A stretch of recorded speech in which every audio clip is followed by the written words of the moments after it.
Nunha soleada mañá de primavera, fomos recibir unha clase moi especial un grupo de rapaces ao lugar de Arroxo. Como mestre tivemos a Manuel López Díaz, coñecido como Manuel de Candelos, un home xeneroso que nos amosou o fermoso recuncho da Fonsagrada no que vive, facendo unha parada nunha casa con historia, o Pazo de Arroxo, símbolo do antigo poder dos nobres galegos. Logo deste pequeno percorrido, sentamos nun corro ao redor del e alí compartiu con nós experiencias que marcaron a súa infancia e xuventude, facéndonos ver os cambios que se produciron na forma de vida desde aquel entón ata hoxe.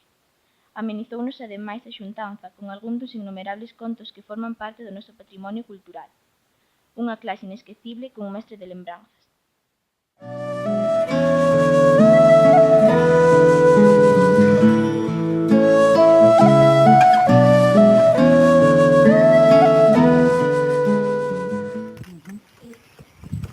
Contanos onde naciste.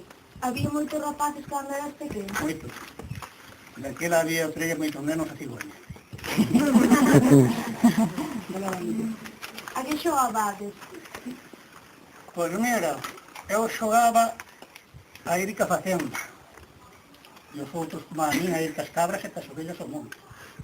E marchar a bañar pro monte, e estar sin comer hasta a noite. Xogaba eso. E se deixabas ir a facenda, as cabras ou as ovellas, a un prado, ao pan ou tal, para chegar a casa a noite e había marido. De paso. Tiñades xoguetes? Si, facíamos facíamos arados de pau, unha navalla xa tiñamos, que tiña unha navalla baixo. Facíamos carros de nabo, unhas rodas de nabo, con un eixe de pau e con un xiteiro de nabo. E na escola que formación tivedes? Na escola a miña formación foi, vou contar unha cousa que non é relacionada con esa. A miña formación foi ir á escola cada ano 2 meses de inverno. E seguimos agora, así. A que escola fuches? Pois máis ben foi unha escola de particulares, de xente particular. E cal é o teu horario na escola? Da mañá a noite. E pola noite, despois de cena, os maestros daban uns doutrina, por certo que se ia. Na época da tua infancia e juventude, que comíades? Bueno, pois, na miña casa comíase a fartar. Pois xa te direi que comía. Pero en outras casas había moita miseria. Non en todas, pero había moita miseria. Pois comíamos o caldo todos os días, eso era o plato do día. O caldo era todos os días ao mediodía, e despois se cuadra algunas veces á noite. E a mañá, pois, desayunabas, facíase a parva. Primeiro comías un bocadín de pan e queixo se lo había, e despois polas 10 ou as 12 ou as 11 indai, e oi, que non fai, alguén pouco, pero indai que non fai. Facían a parva e facían os cachos, coas castañas. Comíamos cachos de leite,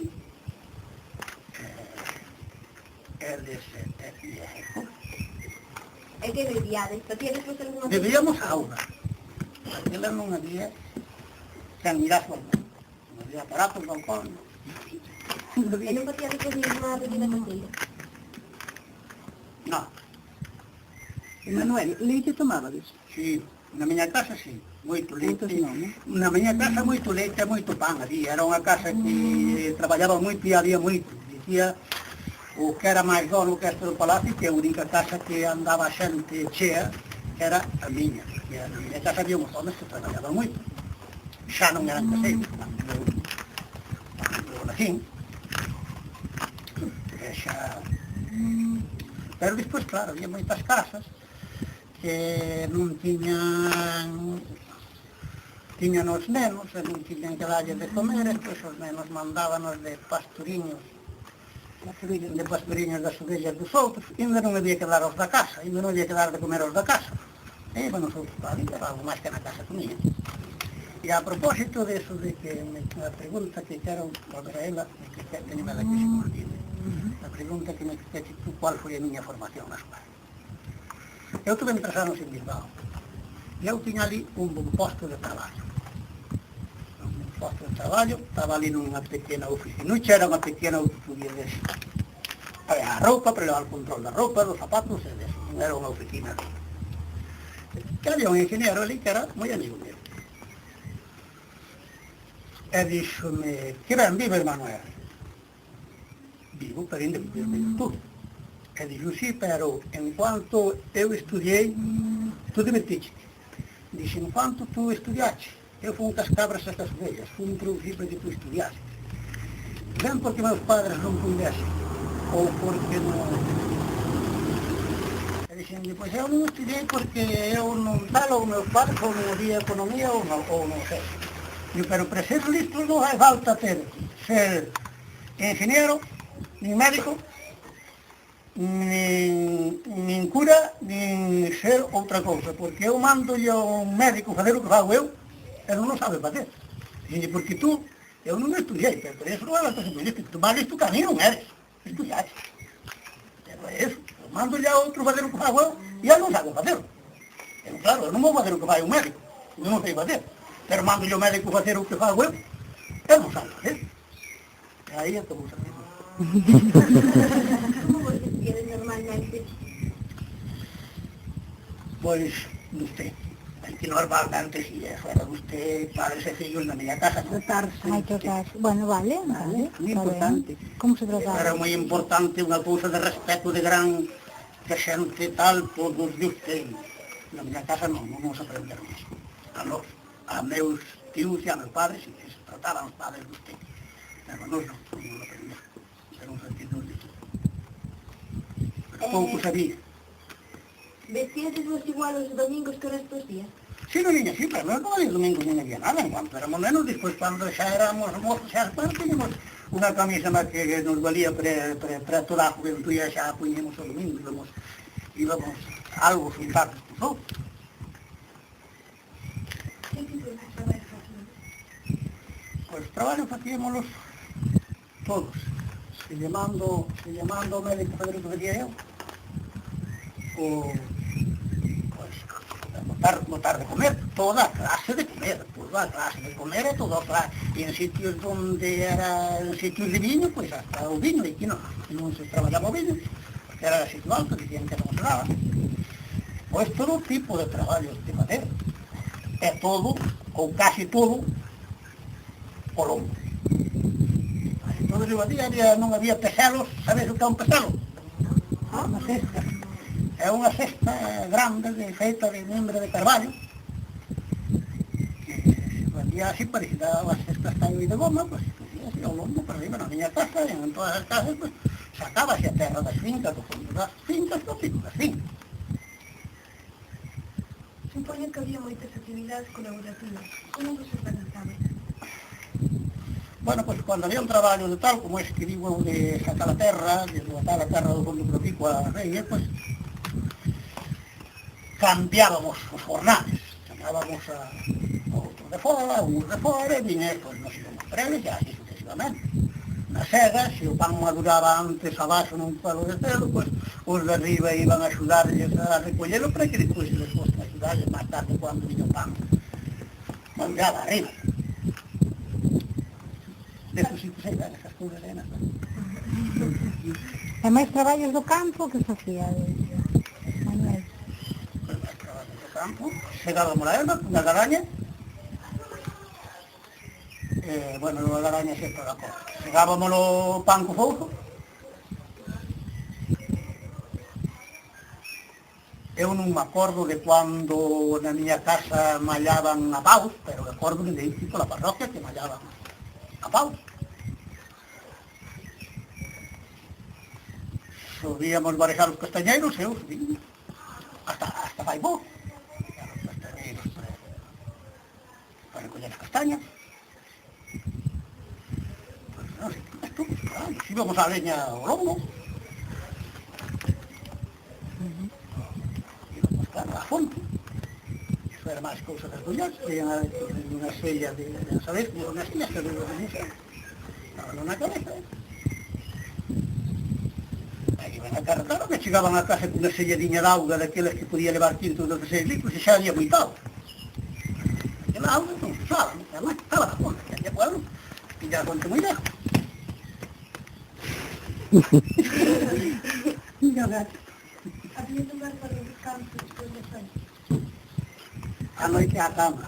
E se ti vas algo cedo se non cogía a caldeira para os cochos despois de cenar, para o seu descanso que me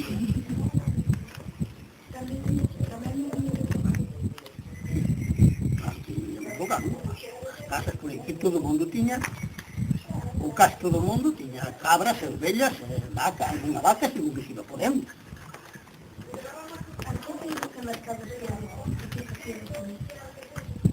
E as feiras e mercados íbanse a moitos, porque, claro, todo o mundo esculcaba a vida o mellor que podía. O que máis iba era a consagrada, que nos levaba 3 horas andando. E eu iba máis veces e me deixara. Despois houve unha gran feira en área que se chamaba Paradela, e houve unha gran feira, eu pouco fun a ela que xa non se acabou. E íbamos a Nadia moito, porque desde a miña casa chegaba xa algo antes a Nadia, a casa consagrada, andando. Hasta íbamos, ou iban, do que iban moitos ás feiras a San Martín. Eu nunca fui.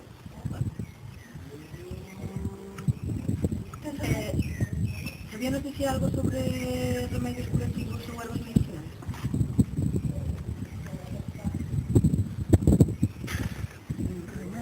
Esses saiu, eso hai outros moitos mellores que eu, pero bueno, sí, medicinais, antes había moitas mulleres, moitas, algunhas mulleres que tiñan o horto cheo de ervas medicinais, como por exemplo o romeiro, a ruda, a menta poleu, que lo hai hoy na miña casa, e o máis rubio,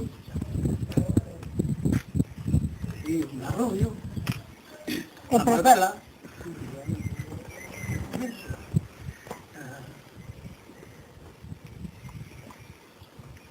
¿Y para qué se usaban esas ervas? pues cuando una persona estaba enferma, pues daban algo de ervas de esas.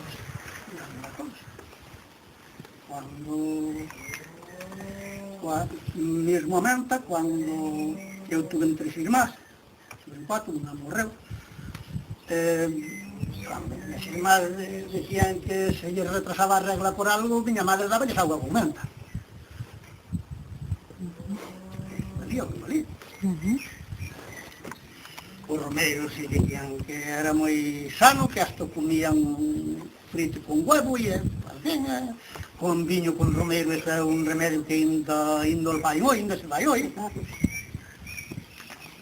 Non sei, seguramente que sei moitas máis cousas deso, pero agora non se me dei na cabeza. Traballabades moito, pero seguro que vos divertíais. Como era a festa? Moito máis que agora. Porque había moitas ganas de A individualidade trabucaron a los coches e ao poder. Antes había unha festa por aí nun pueblo, quero decir o poder non, os medios económicos, xa me entendeste. Había unha festa nun pueblo e todos os mozos e mozas do pueblo esperaban uns polos outros, porque había algúns que os padres non lle deixaban marchar tan a Xina porque había que fazer aquilo, porque casi uns días había que fazer algo o día da festa, antes de ir á festa. E esperaban todos por eles, todos íbamos os mozos daquel pueblo, e mozas, todos juntos á festa. Despois para volver xa cada un, día como podía, pero para marchar á festa, iban todos os mozos. Agora tamén, verdad? Todos os mozos. E a xente lá trombaron moito os coches. Eu poño no coche, marchei, o coche marchou, indo todos para o mesmo sitio, indo todos para a mesma festa, porque hai un por un lado e outro para o outro. E a que hora se viñan celebrando? As festas daquela, porque as mozas, cando eu era mozo, e cando eu me casei, as mozas non lle deixaban tal os padres de noite fora da casa, tiñan que chegar aos escurecer á casa. Todas as restas pues empezaban polas 4 da tarde. E as mozas cando vai indo agora, pues, ala, para a casa, chegar á casa de día.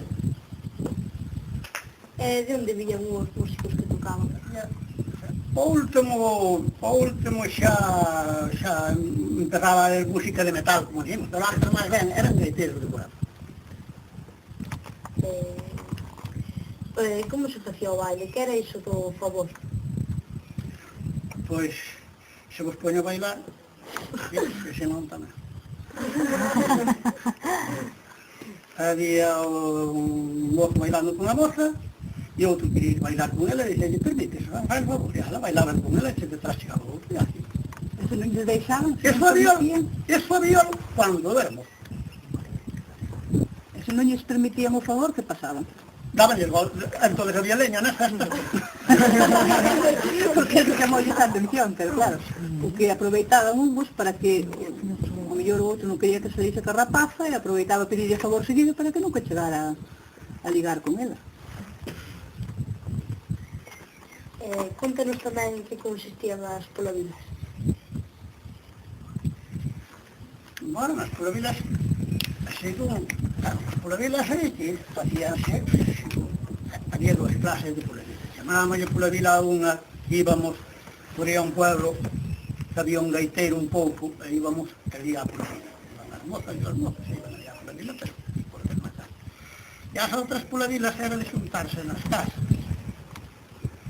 Despois de cenar, se había cena, e xuntábanse nas casas, os mozos e as mozas estaban ali ao carón da lareira, e estaban ali, uns xogaban as cartas, que era o juego máis tal, e tal. O seu padre ainda iba de ben lejos. Despois de volta para atrás, non tiñas, non había luz ninguna. Collías un tizón daquela lareira, marchabas por un carreiro adiante, por un sitio adiante, e o que iba adiante iba así co tizón, e os outros non víamos nada, pero íbamos ao ritmo do que levaba o tizón. E as bodas como se facían? As bodas? Non se vou falar da mía, pero...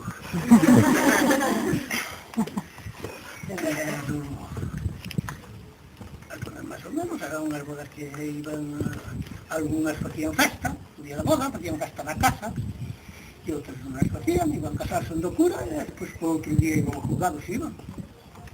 Pero a boda real era a boda do cura, había que ir casarse antes do cura para o juzgado. Despois, cando eu me casei, xa non, xa me cambiaron as tornas, xa con antes o juzgado con o cura, por si acaso. Ia moita xente?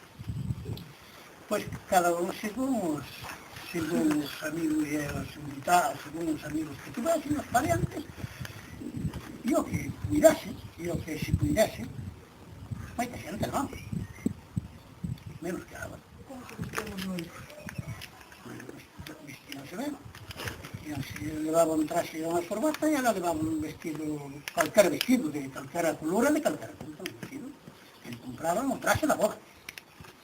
Como eran os actos da celebración? Os actos da celebración da boda eran igualitos da boda. Eu vendo as súas bodas agora aí cando se casan, poñían unha amiga, preguntaban se quero, e todas esas cousas. Eso non lles cambiou. Eso non cambiaron, porque estaba ben. A relación entre os membros da familia e os veciños como é? Pois en moitos casos boa, e en outros casos nada. Era casi... Había zonas moi conflictivas, pero bueno, e con esta zona non por eso. Non había xente moi conflictiva. Non había pelexas, ou? Pelexas, cando eu me acordo non, porque eu nací no ano que se acabou a guerra. Entón, de aí xa...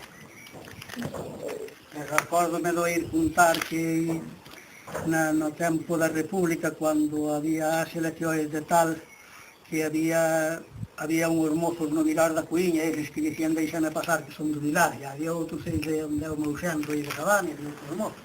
Então, uns eran de direita e outros de izquierda. E agarráronse na Fonsagrada o día do San Juan, peleáronse ali, e había un que estaba vendendo calladas fora, un talabartero que había ali, as calladas, cobrar non cobrou ninguna, pero as calladas de seguida desapareceu. Que te parece mellor, a vida na agora ou a vida que levaba antes? Un 100% mellor, non? Un 100%, ese... Ben beso, así, claro, eu xa dixen moitas veces. Como me criei eu, como se criou a miña filla. Como se criou a miña filla, é como se criou a miña neta. A miña neta ten 24 anos, tan grande. Isto aí, máis dun 100%. E para rematar, poderías nos contar algunha lenda ou un conto desta fuera? Ou algunha copla, non sei se sabe unha copla, ¿verdad? Unha cantiga. Unha cantiga. Contarei. Manuel, antes de que... Pero rematar non rematamos do paso. Como rematar non rematamos do paso. Vale, pois sí, do Pazo, síguenos contando do Pazo. E antes de que volvas ao Pazo, Manuel, aquí era tradición repartir o cantelo, dado que non podían invitar a todos os veciños, repartían polas casas o cantelo, nas bodas. Sí. E que nos facía como os facían? Pois o cantelo... Pois non sei, eu non me acordo máis con a boda dunha irmá mía que así na casa porque... Pois, bueno, máis de por aí fora. Porque aquela irmá miña foi a primeira que se casou e aquela fixeran boda, hasta tiraran cohetes e todo. Pero despois os outros casamos, non sei, sin boda ni nada. Eu vínome casar unha noite que a iglesia, foi o cura, chamoume e dixen, que queres? Casarse Pamplona.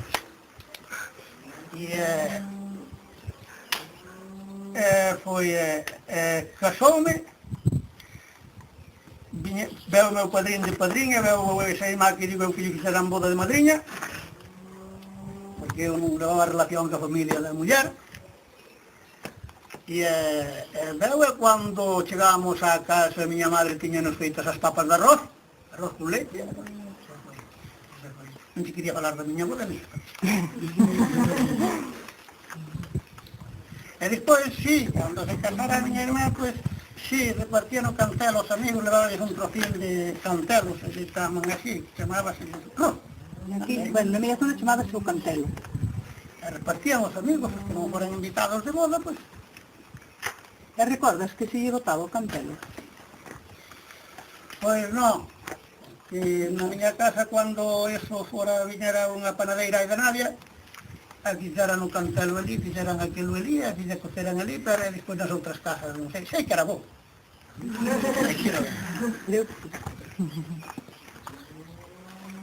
E aquí comíades papas de maíz? E de centeo, e de trigo, comíamos papas de maíz, E as de arroz nas festas, non? e as arroz nas festas. Na miña casa ainda se comían papas de arroz porque lle gustaba moito a miña madre. E leitería da casa, E despois das mallegas e das matanzas facíades festa? Sí, das mallegas non. Non. Bueno, o último día da mallega se cuadra, chamábase un leiteiro e tal. Pero sí, despois facían os rosóis. Facían os rosóis, que decían que era a festa máis guapa que había, aquela festa que non iban máis cos que iría o amo da casa. Chamaba aquele, a outra festa se cuadra arrimaba así, non era. Non queda máis que ver. Unha vez era unha muller que había un matrimonio nunha casa. E cando mataron os cochos, parece que un touciño lo cortaron algo máis grande e era algo máis grande que os outros. Os dous touciños dos cochos tiñan que ser dos iguales, pero seguro que a un lle recortaron algo máis. E dixolle o home á muller, este touciño é pre-maio, porque maio era un mes grande, estamos todos no pico. Bueno, e un día marchou o home á feira e dixolle, e cando veu, dixolle, oi Maio, agora estarás contento, que todos os días mandabas dicindo que non tiña conocemento ningún, que non tiña entendemento ningún. E veu por aí Maio, e el os vir pro gorro, parece que tiña os pantalóns algo resgados, e ela te quedaba detrás e non sei que lle viu por ali. E viu que era grande, aquilo era o home era grande. E dixolle, señor, que ten aí? E dixo, este é o meu entendemento. E dixo, ai Dios, ten que me dalo, que está o meu marido todos os días dicindo que non teño entendemento ningún. E, bueno, el deu-lhe o entendimento e ela deu-lhe o teu filho. E chegou o home e dixo-lhe, estarás contento, que veu por aí maio e dinho o teu filho e ele deu-me a mim o entendimento. Eu non tiña filho. O primeiro estaba moi contento, os moi enamorados, moi contentos, tiña filhos, foron ao México e a culpa por de que ele tiña o home e non sei que. Deronse en poñer tristes, non tiñan filhos, deronse en poñer tristes. E dixo-lle ali unha muller, nena, por que estades así tristes, que antes estabais moi contentos, e estabais moi... E ela contou, dixo, é que non podemos ter filhos, e mira, queríamos ter filhos, e o meu home, a culpa é dele, que fomos ao médico, e a culpa é dele, dixo, ai, xun ele arriba naquele pueblo que fai nenos, dixo-lle a muller, xun ele arriba naquele pueblo que fai nenos. E dixo, adiós, tal. Dixo, sí, ai, pero cobra 100 pesos. E dixo, bueno, iso non é nada. E un día que marchou a miña feira, marchou ela Ondares, atopaba o home. E atopou. E o home dicíalle algunhas veces, así de broma a ela, cando tal, o máis malo de facer dos nenos son as orellas, porque as orellas son moi retornadas, e nada. E dixo, ela marchou e chegou onde o home, preguntou cual era o home que facía filhos, e dixeron, dixo, sí, eu fago fillos, pero cobro 100 pesos. E dixo ela, con orellas e todo? Dixo, sí, eu non teño. E foi, prepararon, e dixo, un fillo, e chegou a casa, e nada. E estaba moi contenta, dixo, e despois estaba moi contento, dixo, estou embarazada. E dixo, o home, adiós, que contento estaba, porque estaba embarazada. Pero ela deus en poñer triste, dixo, saberás saber, cando se sepa que se eu. E dixo, nena, tú, en vez de estar cada vez máis contenta que estás embarazada, estás cada vez máis triste. E con todo. Foi así, e tal, dixo unha señora Ramona de Baixo, que había ali un home no pueblo de Riba, fun e contólle como fora. E dixo, é que che parece, agora eu sabía que tú le debes saber, e dixo, ele, pero é tu pagache. Para que? Dixo, pues logo neno é noso.